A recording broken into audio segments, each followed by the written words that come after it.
2083 साउन 13 गते बुधबार सुनसरीको कप्तानगञ्जमा हिन्दू र मुसलमान समुदायबीच झडप भएको ठिक 2 दिनपछिको कुरा हो। चर्चित पत्रकार टिकाराम यात्रीले कार्यक्रम अँध्यारोबाट उज्यालोतिरमा अरुण कुमार सुवेदीलाई अतिथि बोलाएका छन्। यात्रीले सुवेदीलाई सुरुमै सांस्कृतिक अध्येताका रूपमा चिनाउँछन्। सांस्कृतिक अध्येता अरुण कुमार सुवेदीसँग संवाद गर्दैछौँ। स्वागत छ यहाँलाई। हामीले के भेट्यौँ भने उनी एउटा खास समुदायमाथि बारम्बार घृणा, तिरस्कार र अपहेलनाका शब्द मात्र वर्षाउँदैनन्, बिना कुनै तथ्य प्रमाण गम्भीर दाबीहरू पनि गर्छन्। यो भिडियो त्यसैको चिरफार हो। भिडियो अन्तिमसम्म हेर्नुहोला। इस्लाम भनेको मास मिलिसिया अन्तर्गत निर्माण भएको पन्थ हो। रैथाने मुसलमान र आयातित मुसलमान कतिको छुट्याएर हेर्नु। आयातित पल्युसन भएर यो सुरु भएको। अब के निजामे चमन सकेर चाहिँ गजवाए हिन्द सुरु भएको हो नेपालमा। त्यहाँका रैथाने मुसलमानको उद्भव अर्को किसिमको छ। रौतहट पर्सा बाराको मुसलमानको एक किसिमको उद्भव। बृहत्तर प्राज्ञिक अध्ययन पनि गरेर सेक्युरिटी एजेन्सीहरूले यसलाई संज्ञानमा लिनुपर्छ र पोलिसी बनाउनुपर्छ।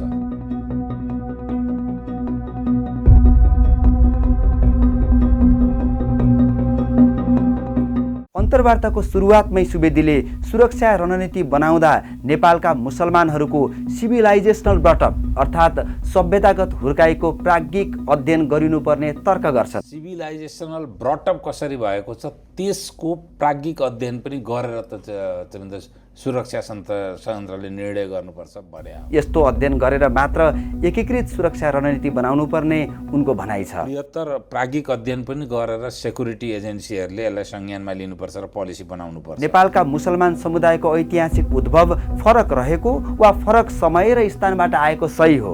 समाजशास्त्री, मानवशास्त्री र इतिहासकारहरूले यसको प्राज्ञिक अध्ययन गर्नुपर्छ, भएका पनि छन्।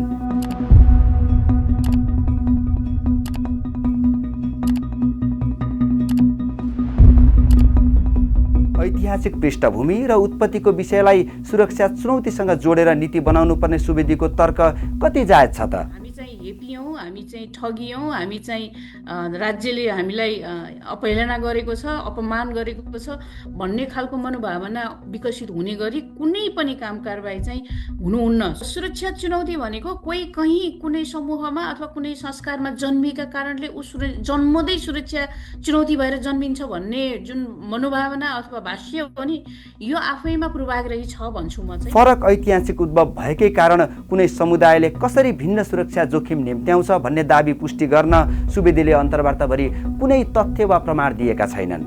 नेपालका मुसलमानहरूको ऐतिहासिक उद्भव र सुरक्षा रणनीतिबारे विवादास्पद तर्क अघि सारेपछि सुवेदी आफ्नो दाबीलाई क्षेत्रीय इतिहासतर्फ मोड्छन् र पाकिस्तानका जियाउल हकको प्रसङ्ग तान्छन्। सन् 1980 को दशकमा पाकिस्तानका सैनिक शासक जियाले ल्याएको नीतिका कारण दक्षिण एसियामा इस्लामिक कट्टरपन्थ सुरु भएको उनको दाबी छ। यसलाई दुईटा कुरा संज्ञानमा लिनुपर्छ एकदमै। एउटा रिसेन्ट चाहिँ पाकिस्तानमा जब जियाउल हकले नयाँ पोलिसी गरे दक्षिण एसियाको मुस्लिम रेडिकलाइजेसन नयाँ नीति लिएर आए र त्यसले दक्षिण एसियामा इस्लामिक रेडिकलाइजेसन मार्फत एकदमै ठुलो आतंकवादको सुरुवात भयो। तर ऐतिहासिक तथ्य र अनुसन्धानहरूले जियाउल हकको यो कदमलाई आतंकवादको डिजाइन भन्दा पनि उनको सत्ता जोगाउने घरेलु बाध्यतासँग जोडेर हेर्छन्। बरु आफ्नो शासन टिकाउन जियाउल हकले अफगान युद्धको बेला रणनीतिक रूपमा इस्लामीकरणको सहारा लिएका थिए। जियाउल हकको नीतिका कारण दक्षिण एसियामा कट्टरपन्थ फैलिएको दाबी गर्दा गर्दै सुवेदी अझ अघि बढेर सिङ्गो इस्लामी सभ्यताको चरित्रमाथि नै प्रश्न उठाउन पुग्छन्। उनी इस्लाम सभ्यताको उद्भव र विकास नै मास मिलिसियामा आधारित रहेको तर्क अघि सार्छन्। इस्लाम भनेको मास मिलिसिया अन्तर्गत निर्माण भएको पन्थ हो। तर इस्लाम इतिहासकारहरू मार्शल जीएस हडसन र इरा एम लापिडस भन्छन् इस्लामी सभ्यता सैन्य सङ्गठन होइन। यी अनुसन्धान भन्छन् इस्लाम नैतिक कानुन र व्यापारमा आधारित प्रणाली हो। त्यस बखत राज्य र सेना अलग थिए।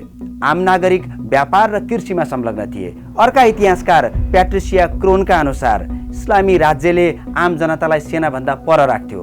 शासकहरूले पछि शासन जोगाउन व्यावसायिक र दास सिपाहीहरू भर्ती गरेका थिए।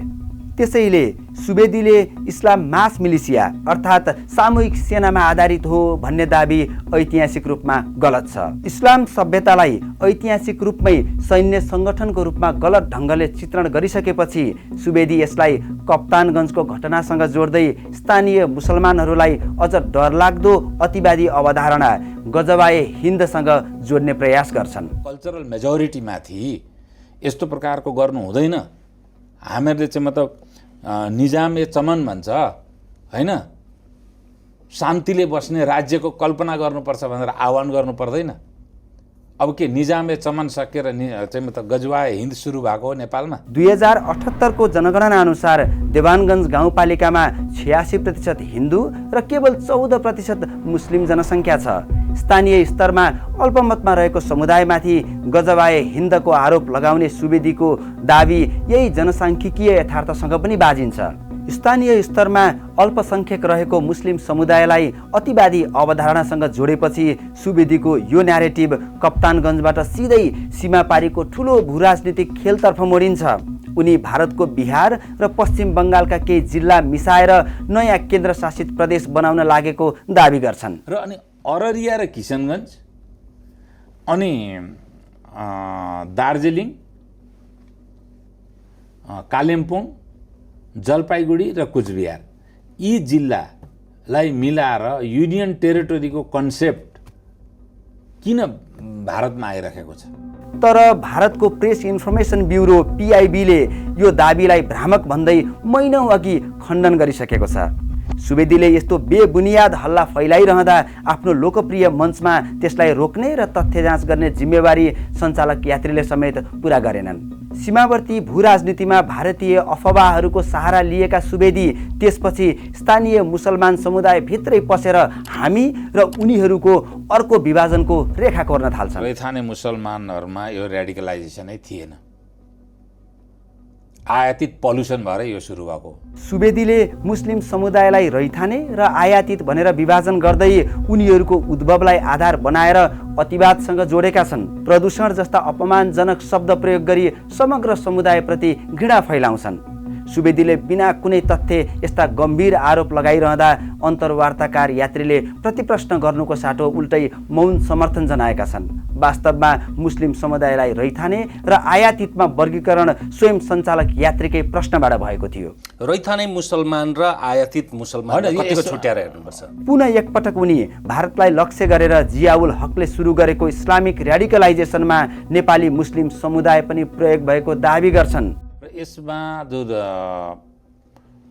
भारतमा लक्षित गरेर जुन जियाउल हकको रेडिकलाइजेसन मार्फत भारतलाई चाहिँ मतलब घाउ दिने जुन नीति थियो त्यो नीति अन्तर्गत नेपालको मुस्लिम कम्युनिटी पनि प्रयोग भयो। हेर्नुहोस्, त्यसमा पल्युसनहरू भए तर पुष्टि गर्ने कुनै ठोस प्रमाण वा तथ्य भने पेश गर्दैनन्। के नेपाली मुसलमानहरू विदेशी अतिवादको गोटी बनेको दाबीलाई पुष्टि गर्ने कुनै ऐतिहासिक वा समसामयिक आधार छ? देशको के मुद्दा छ, के इस्युहरू छ, केमा विवाद भइरहेछ त्यो कुरालाई कोट्याएर चाहिँ हामी अरू देशलाई गिजुल्ने काम चाहिँ उहाँले सरासर गलत गर्नुभएको छ। मुसलमानको आफ्नो आइडियोलोजी छ, आफ्नो सिद्धान्त छ, एउटा कुरान छ, कुरानका आधारमा हामी चल्ने हो।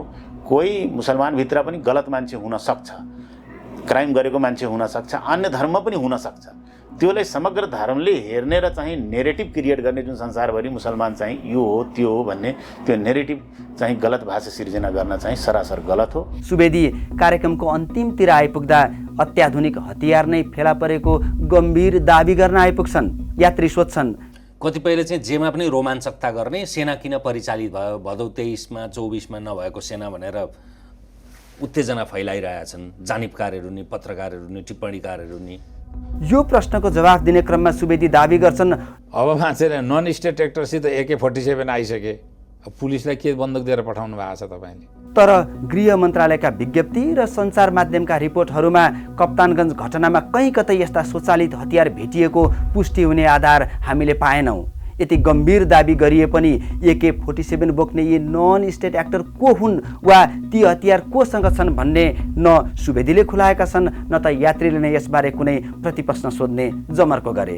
अन्तर्वार्ताको सुरुमै पत्रकार टिकाराम यात्रीले अरुण कुमार सुवेदीलाई सांस्कृतिक अध्येताको रूपमा परिचय गराउँछन्। अन्तर्वार्ताभरि सुवेदी पनि इतिहास, भूगोल र सुरक्षा रणनीतिको महाविज्ञ झैँ प्रस्तुत हुन्छन्। तर कार्यक्रमको अन्त्यतिर पुग्दा दुवैजना एउटा गम्भीर विरोधाभासमा फँस्छन्। पत्रकार यात्री आफ्नो कार्यक्रमको आत्मप्रशंसा गर्दै आफूले अरू सञ्चार माध्यमले उठाउन नसकेको र ध्यान नदिएको विशेष पाटो उजागर गरेको दाबी गर्छन्। सँगसँगै टुङ्ग्यौँ किनभने हामीले अरूले चर्चा गर्ने शान्ति सुरक्षाको, अमन चैनको, मानवीयताको विषय त प्रशस्त छापाभरि संसारभरि अरू अन्तर्वार्तामा पनि हुन्छन्, तर अरूले उठाउन नसक्ने, नचाहने अथवा अरूको ध्यानमा नपुग्ने पाटोलाई हामीले उठायौँ। तर सुवेदी स्वीकार्छन् कि उनी यो विषय खनीखोत्री गरेर पढेका मान्छे होइनन् र यो अन्तर्वार्तामा बस्न अनिच्छुक हुँदाहुँदै यात्रीको आग्रह टार्न नसकेर मात्र आएका हुन्। जियोपोलिटिकल कन्फ्लिक्टहरूको बारेमा अध्ययन गर्दाखेरि यी विषयवस्तुलाई मैले पनि अध्ययनको विषयवस्तु बनाउनै पर्ने बाध्यात्मक स्थितिले गर्दाखेरि तपाईँले भने हुनाले चर्चा गरे हो। यही विषयवस्तु पढौँ भनेर यसैको खनीखोत्री गरेर पढेको मान्छे चाहिँ म पनि होइन। यसअघि पनि उनले आफूसँग यस विषयको अध्ययनको कुनै प्रमाणपत्र र आधिकारिकता नभएको स्वीकार गरिसकेका छन्। यो चाहिँ हिस्ट्री र कल्चरको मान्छेहरूले गर्नुपर्ने मेरो यो उहाँहरूलाई सादर अनुरोध पनि छ। मसित फेरि यहाँ त त्यो प्रमाणपत्र नभएको हुनाले म त्यसको आधिकारिकता ममा छैन। प्रश्न उठ्छ, जुन विषयको खनीखोत्री गरेर अध्ययन नै नगरेको र आधिकारिकता नै नभएको व्यक्तिलाई सांस्कृतिक अध्येताको आवरण दिनु, राष्ट्रिय सुरक्षा र सद्भाव नै खलबलिने गरी AK-47 र गजवाए हिन्द जस्ता गम्भीर अफवाह फैलाउन दिनु र त्यसैलाई अरूले नगरेको पत्रकारिता भनी रमाउनु कस्तो पत्रकारिता हो? फैसला गर्ने जिम्मा हामी आदरणीय पाठक दर्शकलाई नै छोड्छौँ। अन्त्यमा अन्तर्वार्ताको सुरुमै यात्रीले निकै घतलाग्दो चेतावनी दिएका थिए। धार्मिक, सामाजिक, सांस्कृतिक विषय यति संवेदनशील विषय हुन्छ, त्यसलाई असाध्यै संवेदनशीलताका साथ सम्बोधन गर्न सक्यो भने त्यो विषय सम्बोधित हुन्छ, मान्छेको संवेदनासँग पनि जोडिन सक्छ। तर त्यसलाई राज्यले, राजनैतिक दलले, समाजले र व्यक्तिहरूले सार्वजनिक टिप्पणीको विषय बनाएर संवेदनहीनता भयो भने त्यो घाउ कचल्टिन्छ, बल्झिन्छ।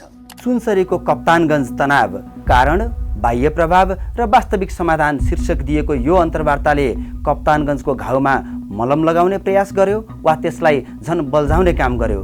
खुट्याउने जिम्मा पनि तपाईँकै।